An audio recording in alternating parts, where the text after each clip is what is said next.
on this episode of Jeff Does Vegas. What we refer to as Area 51, basically it's a highly classified location belonging to the U.S. Air Force. The reason it's highly classified is because new weaponry are often tested in that location. And when it comes to classification of secrets, weaponry, weapon systems are some of the most coveted secrets that nation states actually have. Las Vegas. It's more than just a city. It's a feeling. It's that feeling of excitement when you spot the lights of the Strip out the airplane window. It's that feeling of awe as you stroll down the boulevard, taking in the sights and sounds. And it's that feeling of satisfaction, knowing that you're in the greatest city in the world. Over 42 million people from around the world share that feeling every year. And I'm one of them. Taking you to the world-famous Vegas Strip and beyond, my name is Jeff. And this is Jeff Does Vegas. Welcome to episode number 142 of Jeff Does Vegas. Before we get into this episode of the podcast, I just want to thank everyone for checking out the last episode, another world-famous Jeff Does Vegas trip report, outlining my most recent trip to Vegas back at the end of January 2023. I took you through my hotel stay at Planet Hollywood, my dining experiences at Ramsay's Kitchen and the Peppermill, my time in the Atomic Saloon at the Venetian, and much more. If you haven't listened as of yet, jump into the archives at jeffdoesvegas.com or search out episode number 141, the January Trip Report, on Apple Podcasts, Spotify, or wherever you listen to podcasts. A little over 85 miles northwest of the Las Vegas Strip, you'll find what might be the most famous classified military installation in the world. Officially, it's called Homey Airport, but you probably know it best as Area 51. If pop culture is to be believed, this secret base is where the U.S. government stores dead extraterrestrials in their spacecraft, and they work on advanced technology like weather control, time travel, and teleportation. But what really happens at Area 51? My guest for this episode of the podcast is here to shed a little light on the subject. Dr. Joseph Fitsanakis is director of the Intelligence Operations Command Center and program manager of the educational partnership between Coastal Carolina University and the United States National Security Agency, better known as the NSA. He's also a professor of intelligence and security studies. He's written several books on the subjects of intelligence, espionage, and wiretapping, and he's a senior editor at intelnews.org, a website that goes in-depth on espionage, intelligence, and security issues. Dr. Fitsanakis was kind enough to join me to have a conversation about the official use for Area 51, as well as the site's history and some of the site's past projects that have since been declassified. We also talked about the secret airline hiding in plain sight that ferries Area 51 workers to and from their jobs. Please enjoy my conversation with Dr. Joseph Fitsanakis.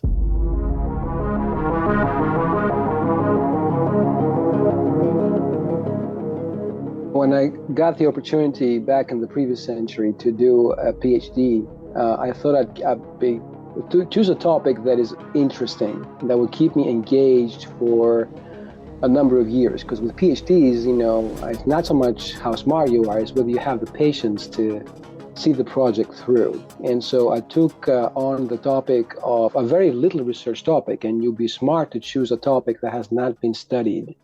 Because the point of the PhD is that for a very brief time, you're like the world expert on a very minute topic that you choose to study. And I chose to take on the topic of interception of communications, what is referred to in the common lingo as wiretapping. So I started with that, and then 9/11 happened, which basically showed the United States that it didn't have enough qualified individuals to keep the country safe, particularly from non-state actors. So and that kind of forced undergraduate colleges to consider the possibility of teaching intelligence and security studies to undergraduate students, which before was never the case, really, very rarely the case, shall we say. And I was positioned well because of my research in wiretapping to start teaching in this field. And that happened many, many years ago. And I've been doing that ever since. And so have you ever done any work in the intelligence and security field at all? Well, I could tell you that, Jeff, but then I have to kill you. And I really like you.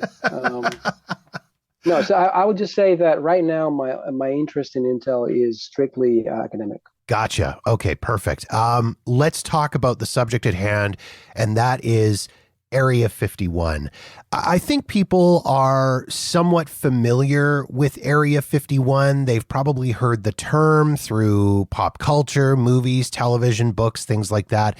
But let's take a little bit of a dive into Area 51 itself. Can you give me a little bit of background on Area 51? Tell me a little bit about the history, where it's located, and what is the purpose of Area 51? So what we refer to as Area 51, basically it's a it's a highly classified location belonging to the U.S. Air Force. The reason it's highly classified is because new weaponry are often tested in that location. And when it comes to classification of secrets, weaponry. Weapon systems are some of the most coveted secrets that nation states actually have. So that it does make sense that that location, which by the way is known in government documents as Homey Airport, would be so classified. It is basically a small area within a larger unit, which is the Nevada Test and Training Range. And for those who kind of know the geography of the areas, is basically adjacent to the Death Valley National Park, which is along the California-Nevada border, right?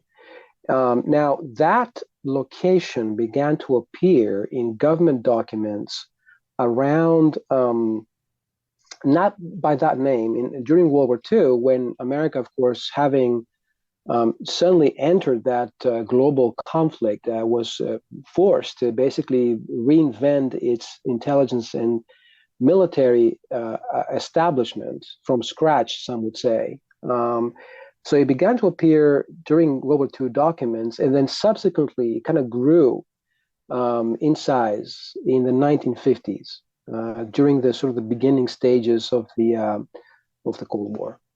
There are a lot of conspiracy theories and myths floating around about what goes on at Area 51. Can you shed a little bit of light on maybe the reality of what is going on at that particular facility?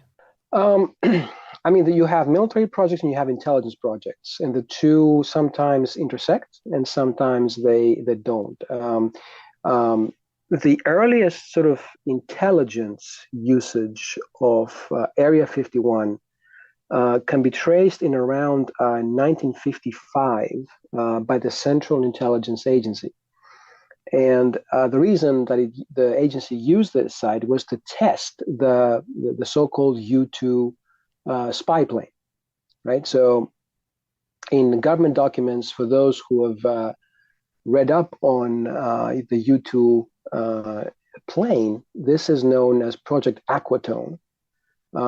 It's basically the realization that the CIA had around that time that it was extremely difficult to spy on the Soviet Union using human agents, because the CIA is known for doing mostly that, what we call human intelligence, sending a living, breathing human being behind enemy lines to collect information, typically in a very difficult area to operate. Well, the USSR, being a very closed society, very heavily monitored and very highly surveilled, it made it very difficult for the CIA to actually do what it normally does. And that was kind of like, throwing in the towel and saying, look, we can't do that. Let's devise another way to find out what's happening inside or behind the Iron Curtain, because you couldn't tell the president, sir, we have no idea, good luck, best of luck to you.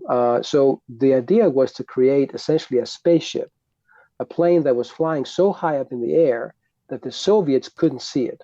Well, it turns out, of course, they could see it and even shot one down, but that's another story. And that highly classified project that some actually say was the most successful intelligence collection program in human history, was basically tested at Area 51.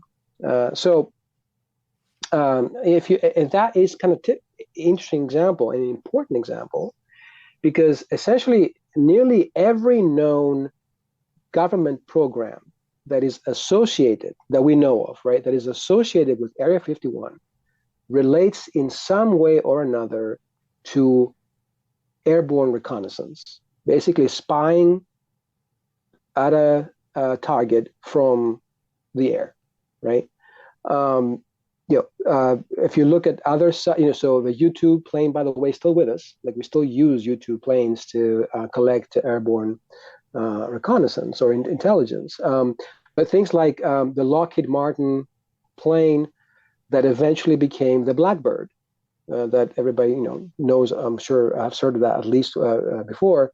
Was essentially developed in Area 51 or tested there. And they all go back to this number one problem the U.S. intelligence community faced back in the Cold War, which is that they had to focus on one country, the Soviet Union, that was seen as an existential threat to the United States. And it was such a difficult system in which to operate with human beings, with human assets, that you had to resort to technical platforms of intelligence collection.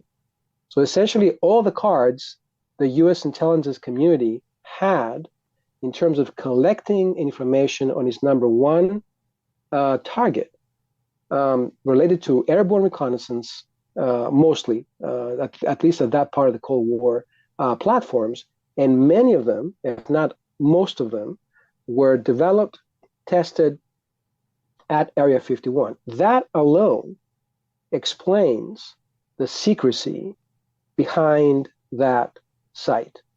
You mentioned the U-2 spy plane and the SR-71 Blackbird. My understanding is that the F-117 stealth fighter was also tested out of Area 51 and Groom Lake in that area. And as well, some of the reading that I've done has talked about reverse engineering of Soviet aircraft and Soviet technology as well. Right. So, and I was going to say that another big sort of reason for the existence of Area 51 is that's where you test what the intelligence community refers to as that's where when you carry out what the United States intelligence community calls foreign technology evaluation. Basically, capture technology belonging to the enemy or to an adversary, or sometimes to allies, by the way, and then you kind of reverse engineer it to find out how it actually works. Extremely highly sensitive project. I mean, we're talking about the highest classification you can imagine, because it relates to, imagine being able to actually acquire an entire Soviet aircraft and have to secretly bring it to the United States and test it, by the way, in ways in which, especially nowadays, adversary satellites cannot pick up. So you can imagine the sort of logistical need for security that is generated by that challenge. As I was saying a little bit earlier, Area 51 is all over pop culture. It's been mentioned in TV shows and movies and comic books and video games. It's everywhere. I'm sure Area 51 is not the only top secret military installation in the United States performing classified work, but people are really, really fascinated with Area 51. Why do you think that is? Is it just simply the unknown and people are just making up their own stories? Why is it people are all over this particular base? I mean, I think the main reason is very simple, right? It combines two things, right? Intelligence and spying with aliens. I mean, come on, right? Obviously, that in itself is very attractive. All these conspiracy theories that relate to the sort of the storage, the examination, or the sort of the reverse engineering of not just enemy aircraft, but also potentially, as some people claim, crashed extraterrestrial aircraft. There are some conspiracy theorists that claim that there are meetings there between, or sort of joint undertakings between Earthlings and extraterrestrial forces. And of course, there are all the conspiracy theories, and that's another part of the sort of attraction to the site, which of testing really advanced military technologies that are currently seen as impossible to even conceive. Things like, I don't know, like weather control, or teleportation, or things of that nature. There's also another sort of attraction to this, which has to do with the probably existing, by the way, underground tunnels. I mentioned before that it is very important to be able to conduct experimentation without enemy satellite being able to pick up what you're doing, and that would definitely point to the existence of large underground facilities at Area 51, which, by the way, is not that rare for government. I mean, there's a lot. Take NORAD, for example, or take even the Pentagon, that has a tremendous amount of underground facilities associated with it, even the Capitol in Washington, D.C. So that in itself is not that rare or bizarre, but it does, when you connect it to, spying and aliens, it does create a kind of attraction. One of my favorite movies ever, which is the 1977 Spielberg film, Close Encounters of the Third Kind, right? The entire movie is kind of based on this sort of like Area 51-like facility, where this sort of like, supposed interaction between Earthlings and aliens takes place. So it is part of our popular culture. It is human nature to be curious, especially about the things you're not supposed to be curious about. Take for those of us who come from that sort of Judeo-Christian tradition, the biblical story of the apple tree, which in itself goes back 1,000 years. There's not 1,000 years. There's nothing particularly important about the apple. It's just like you're not supposed to have it. Well, then guess what? You want it because you're not supposed to have it. So I think that that combination of the history of it, the sort of excitement of alien life, supposed alien life, and you have the intel part of it, that makes it impossible to resist in some ways. It's funny that you make that comparison of the whole idea of wanting what you can't have. It's kind of like when somebody puts a big red button on the wall with a sign that says, "Do not push this button." I want to push that button. Who doesn't? That's the thing, right? You mentioned a little bit earlier about the idea of people believing that they're seeing alien technology. And of course, that whole area surrounding Area 51 and that facility and the skies around Las Vegas and Southern Nevada are quite rife with stories of UFO spotting, and people claim they're seeing alien ships and things like that. The government generally explains that away by saying, "Oh, no, you're not seeing alien technology. What you saw was the latest version of a stealth fighter, or the latest version of some sort of top secret spy aircraft." Yes, and of course, I think there's a very understandable hesitation, inability, or even unwillingness on behalf of the United States government to comment on these sightings, right? And the reason for that is it needs to ensure that it has what we refer to as plausible deniability, right? It needs to be able to say, yeah, you saw something, well, we can neither confirm or deny that this is associated with us and that we have anything to do with it. Well, then what's the answer then? An average person can say, so that is an enemy aircraft. Could that be a Soviet in those days, or nowadays Russian or Chinese aircraft? Could that be an extraterrestrial aircraft? Yes or no? The government will say we cannot confirm or deny. And you can imagine again how that would generate a whole bunch of other conspiracy theories that I think are behind the sort of the kind of early sightings, the early sort of mythology of the sightings of reconnaissance aircraft with unconventional shape, right, or other kind of unconventional physical features that we saw in those early days of the Cold War, and of course gave this kind of rise to the whole popular culture around UFOs, etc. Which, by the way, we also saw a huge jump of these types of sightings and sort of everything that comes with it in the 90s as well.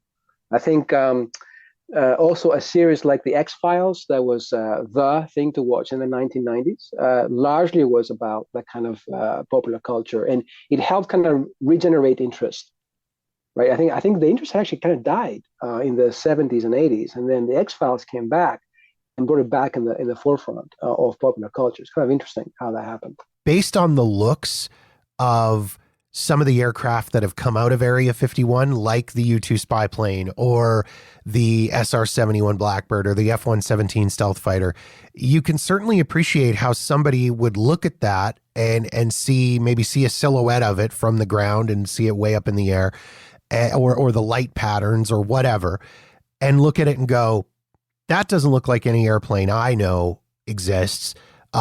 There ain't no way that comes from Earth. That's got to be alien technology. Yeah, and on top of that, Jeff, it's one thing, say, if you or me or I see something when we're visiting Nevada and we're like, oh, we just saw a UFO.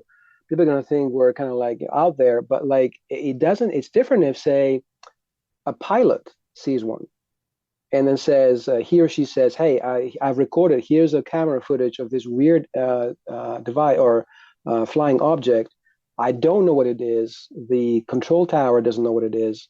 That makes it even more prone to conspiracy theories, because that's a pilot. That's the person you entrust with, like, say, flying, 300 passengers from point A to point B. This person is not crazy. But here's the thing to think about, which is to consider, is that these government programs are so secretive that one agency that is conducting this experimentation, it cannot tell another agency, like the Federal Aviation Administration, that is happening, right? So therefore, you have this disconnect because of the secrecy of the project that, again, generates even more of a conspiracy culture around the Area 51. After the break, Dr. Fitsanakis takes us inside the world of Janet, the not-so-secret airline that carries Area 51's employees to and from work on a daily basis. That's next on Jeff Does Vegas.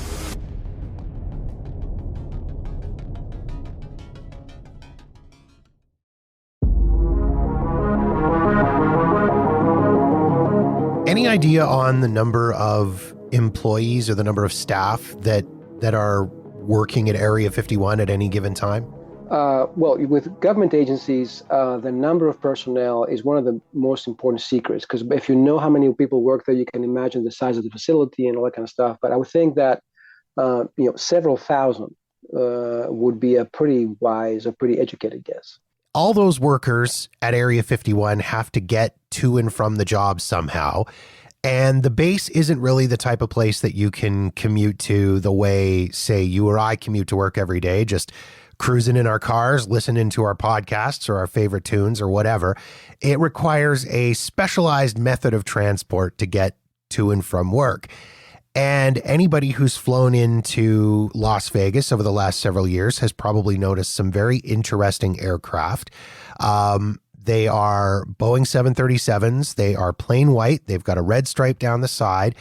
And rumor has it that they are part of what is referred to as Janet Airlines, which, from my understanding, is the way the people who work at Area 51 get to and from work. So let's take a little bit of a dive into Janet Airlines and begin by asking the question, what is Janet Airlines?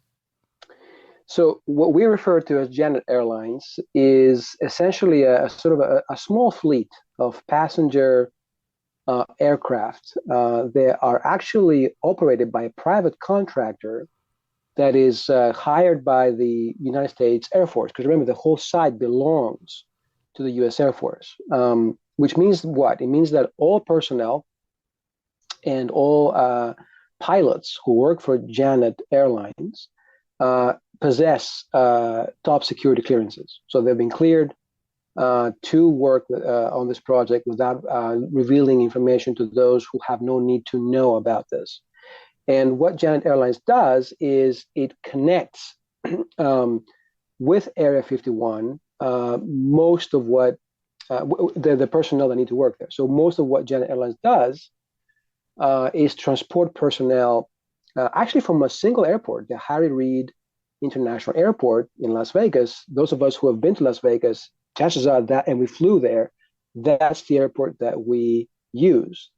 But it has a separate location that is associated with Area 51, and that's the place where Janet Airlines flights take off to go to the Nevada National Security Site. And that is a broader piece of land that includes Area 51. It seems so weird to me that a top secret government program with such a high level of security would pick a public international airport as the hub, the transportation hub for their employees. I mean, why not pick North Las Vegas Airport, or why not operate out of Nellis Air Force Base, which isn't that far away? Is it, I mean, what would be the reasoning behind picking this? Would it just be a case of hiding it in plain sight, so it just kind of, pardon the pun, flies under the radar and nobody really thinks about it? Or I mean, what would be the reason for picking somewhere like Harry Reid International Airport, where 42 million people fly in and out of every year?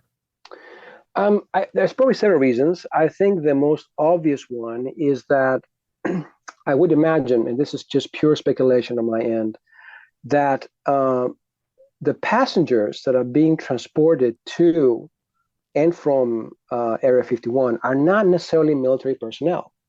I mean, they could be civilians. Just because the site is military doesn't mean those who work there are military personnel. So, in fact, I would guess that given the sort of the precise research that happens, or the particular research that happens in Area 51, most people who work there are actually civilians, scientists and what have you, either working for the Pentagon. So you can be a civilian working for the Pentagon, or working for an intelligence agency like the CIA, which is a civilian intelligence agency, not a military intelligence agency.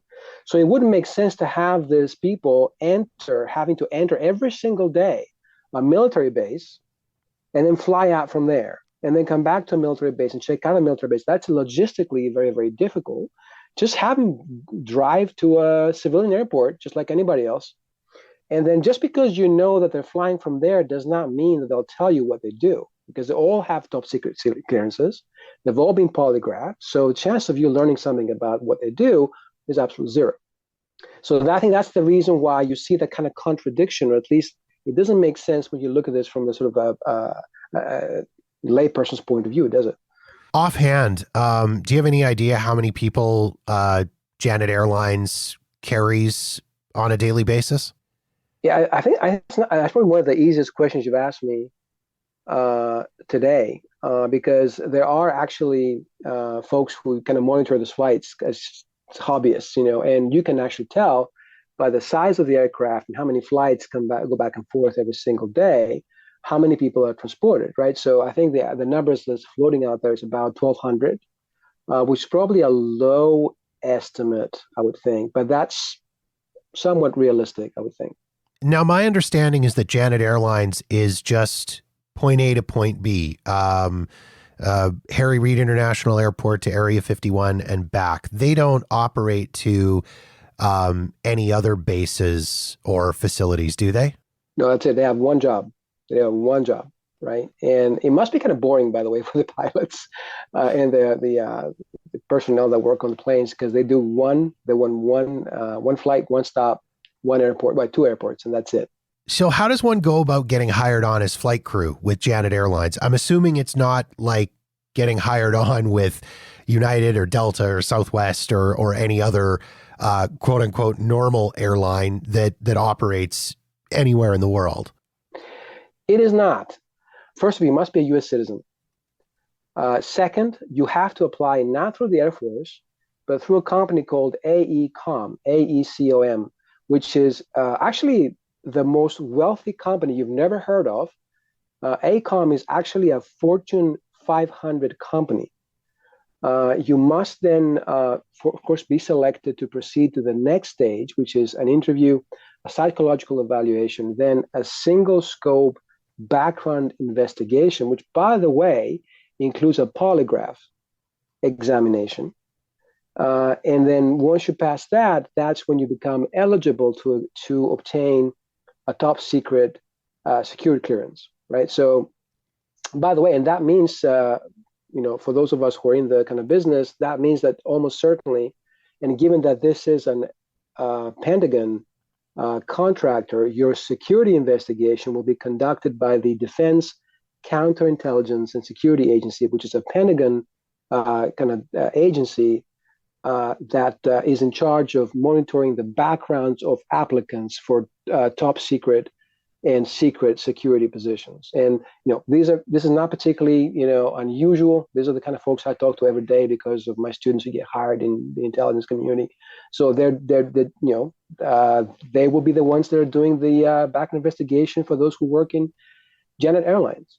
So yeah, quite different then from applying for a standard commercial airline where if you're applying to be a pilot, it's usually must have X number of flying hours under your belt and a certain type of license. And if you're applying for to be a flight attendant or flight crew, the qualifications must be able to spend long periods of time on your feet and able to lift X amount of pounds over your head and must have a passport. This is very, very different. It looks like you've done your research on that, and I think that's about right. I would also think, by the way, that just because you work for Janet Airlines, you don't necessarily get paid a lot. It probably pays the same as other such jobs, typical jobs of that nature, and you also have to go through the extra mile of going through a security check, and then your life belongs to the government following that. You can't even leave the country without notifying them. They have to know who you're going to get married to, if you're going to get married, all that kind of stuff.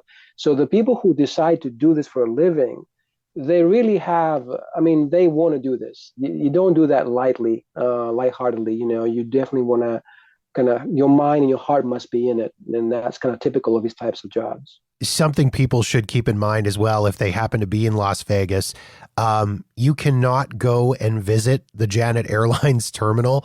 I have seen video on YouTube of people who have tried to do that, and it has not worked out well for them. Good luck with that. Yeah, it's my understanding is it's also considered to be a highly classified government installation, and probably not a good idea for you to go and try and take photos of the gate or anybody working there or anybody going in and out of the Janet terminal. No, I would not recommend it. Basically, it's just like any other government site that has kind of a top secret activities associated with it. The same thing applies to, say, the National Security Agency in Fort George, Maryland. The same thing applies to the so-called farm, which is the CIA training site. In that respect, the Area 51 and Janet Airlines are not that unusual, right? This is basically of a larger complex of government top secret sites that are kind of required in this day and age to do kind of secret stuff that the government does. But I think it's a whole, it's the location. It's all the alien stuff and everything else associated with it that makes it so attractive to the popular consciousness out there. If people want to dive a little bit deeper into Area 51 and Janet Airlines, are there any resources you'd recommend, any books or any websites people should go and take a look at? Yeah, well, as an academic, I want to definitely caution you against the so-called YouTube researchers and all these other people who became so popular during the COVID era. Real research does not involve YouTube. It involves, peer-reviewed research that happens in academia. And with that in mind, I want to focus on one book in particular, Annie Jacobson. She wrote, she's well-known author, a researcher on government programs. And she has written a book, Area 51, which is sort of the standard book on the topic, and it's based on fact, not on conspiracy theories. And that's a good one to start with. and then you'll find your way around the literature like that. Excellent stuff. Joe, thank you so much for taking time to jump on and have a conversation on the podcast and taking us behind the curtain, so to speak, in the world of Area 51 and Janet Airlines. Thank you so much. Jeff, I appreciate your interest, and I want to wish you best of luck with your work. And that wraps up another episode of Jeff Does Vegas. If you've got feedback on this episode of the show, or any other episode for that matter, or you've got suggestions and ideas for topics you'd like me to cover on the podcast, please feel free to reach out to me via Facebook, Twitter, or Instagram at Jeff Does Vegas. Or drop me an email directly at jeff@jeffdoesvegas.com. In the meantime, thank you so much for checking out the show. Be sure to follow us wherever you get your podcasts so you'll know the moment new episodes are available. And don't forget to visit jeffdoesvegas.com for past episodes and show notes. My name is Jeff, and this has been Jeff Does Vegas, a Walker New Media production.